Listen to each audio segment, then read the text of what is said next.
Sang nagapakadto si Jesus sa Jerusalem, nagpanudlo siya sa mga baryo kag mga banwa nga iya ginagyan. Ano ang ginhimo ni Kristo sa tion nga nagapakadto siya sa Jerusalem, mga kauturan? Sa diin? Ano nga lugar? Sa ginagyan. Ano iya ginagyan? Mga baryo kag siyudad. Ano pala ang baryo?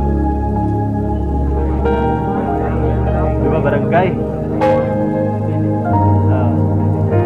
Village.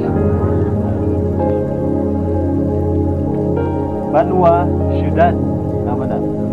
Sang nagapakadto si Jesus sa Jerusalem, nagapanudlo siya sa mga baryo kag mga banwa nga iya ginagyan. Ano ba lang ginudlo ni Kristo?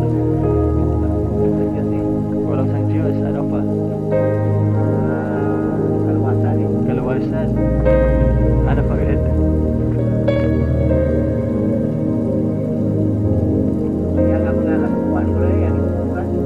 Okay, mga kasiguan. Amen.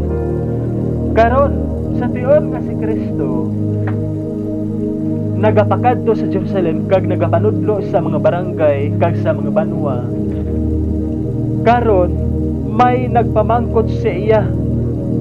May isa ka tawo nga nagpalapit kay Hesukristo kag namangkot kay Jesus. Kag ano ba ang pamangkot kay sa isa ka tawo kay Jesus? Parte sa ano ni? Parte sa kaluwasan. Amen. Karon may nagpamangkot si iya. Ginoo,